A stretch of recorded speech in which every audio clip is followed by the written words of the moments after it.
안녕하십니까. 안생일 배우 백종회사입니다. 오늘 제 537강이요. 비상장 기업에 대한 가업 승계 시 상징법상 주식가치 평가를 어떻게 할 것이며 순자산 가치 측정을 어떻게 할 것이냐, 뭐 이런 얘기죠. 우리가 이제 그 기업에 성공한 분들은 이제 생시에 항상 그 예금도 꽤 있고 부동산도 있고 또 기업에 운영을 하니까 기업 가치가 있어요. 이제 이것은 이제 남들은 이제 기업에 성공한 분들은 자녀들한테 상속하고 증여 플랜을 착착 채우는데 미리미리 사전 증여를 10년 단위로 하는 경우도 있고 부동산도 일부 사전 증여하고 나머지 설거지는 좀 놔두고 기업이 운영이 되고 있잖아요. 이 기업이 이제 가치가 꽤 크니까 사전 가업 증여가 이제 30억 공제를 30억에 대해서 10%만 해주는 게 있고 가업상속 돌아가실 때 들어갈 때는 200억, 300억, 500억 공제해주는 이런 큰 게 있습니다. 그래서 이제 이런 거를 할 때 결국은 기업가치 평가가 중요한데 재산가치 평가 이걸 어떻게 할 것이냐가 이제 쟁점이 되기 때문에 한번 이거 설명하겠습니다. 이것은 이제 2022년 6월 1일자 이번 주에 안에서 재경 전월의 표지에 이렇게 원전이 있는데요. 이게 사실은 5월 30일 종합소수가 끝나면 이제 사실 또 항상 다음에 어떻게 할 것이냐 이런 생각을 하게 되는 것이죠. 그래서 이제 이거를 한번 여기에다 실었습니다. 그래서 여기에는 들어가 있는 내용이 가업승계에 대한 여러 가지 상속증여 제도, 가업증여에 대한 공제제도, 가업상속에 대한 승계 뭐 이런 것들이 있고 기타 중소기업에 대한 주택지원제도 같은 게 많이 이렇게 들어가 있습니다. 굉장히 많이 들어가 있는 거니까 6월 1일자를 보시면 되겠고요. 표지에도 이렇게 요약한 내용을 제가 강의를 하겠습니다. 자, 이렇게 이제 예금하고 부동산 기업 자체를 이제 이렇게 상속을 하게 되는데 이럴 때 이건 다 공시지가로 평가가 되고 이건 또 예금의 시세가 있고 이 기업은 이제 주당 가치를 계산해서 여기에다 이제 전체 주식수를 곱하면 기업 가치가 나오는데 이것을 상속증여할 때는 200억, 300억, 500억쯤 공제가 되는 것이죠. 그런 공제되는 상황에서 이제 어떻게 이것이 제대로 가동이 될 것이냐 이제 공쟁점이죠.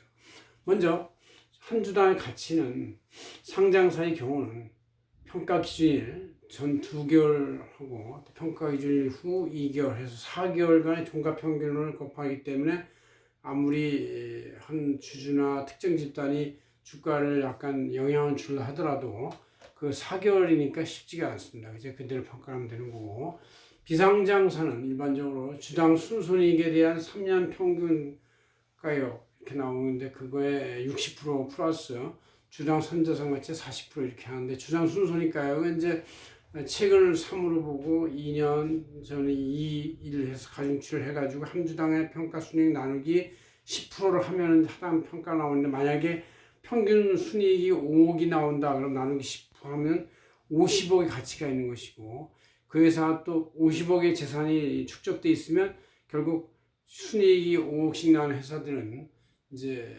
50억 이상의 평가를 갖게 되는 것이다. 물론 이제 이자율이 5% 낮아지면 100억이 되지만 그거는 이제 아주 잘 나가는 기업들이나 이런 시장 선도 기업의 얘기고 일반적인 비상장 기업은 연수익 환원율 10%를 할인하면 이제 보통 평가 가치가 나옵니다.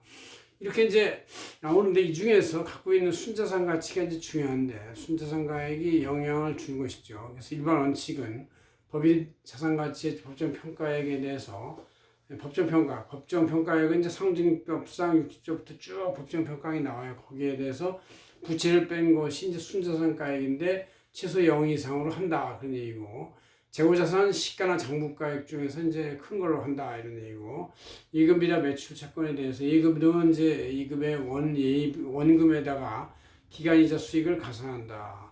국공채 등 유가증권도 시세평가액을 이제 다 알 수 있게 돼 있고 그거를 그들이 인용하면 되는 것이죠. 부동산은 총 취득가액에서 감가상각비를 차감한 공제 금액과하고 그 부동산의 건물의 기준시가 토지는 공시지가 등 평가액 그 중에서 큰 금액으로 하는 것이다 아니죠. 그래서 부동산 법정 평가 규정은 토지는 개별 공시지가, 건물은 공시지가, 아파트 같은 대단위 상가 등은 이제 국세 일괄 고시가격이 있다 이렇게 돼 있고, 그다음 이제 다섯 번째 무형자산은 성급비용과 무형자산은 아예 없어요. 없는 거로 치는 것이다. 왜냐하면 이제 실물자산이 아니기 때문에 이것은 상징법 평가에서는 이제 차감해서 없앱니다.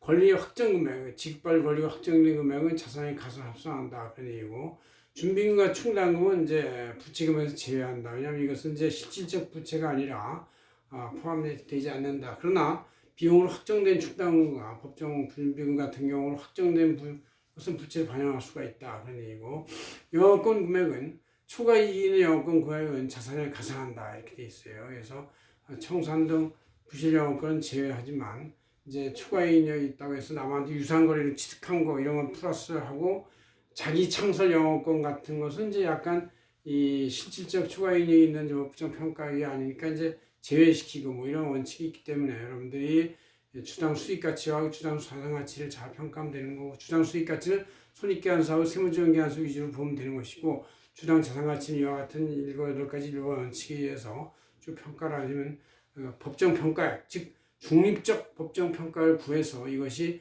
가업증여의 가세가액을 할 때도 30억 할 때 계산할 수 있고, 가업상속공제 100억, 200억, 300억 공제할 때도 여러 가지 이런 평가액에서 나오는 것이다.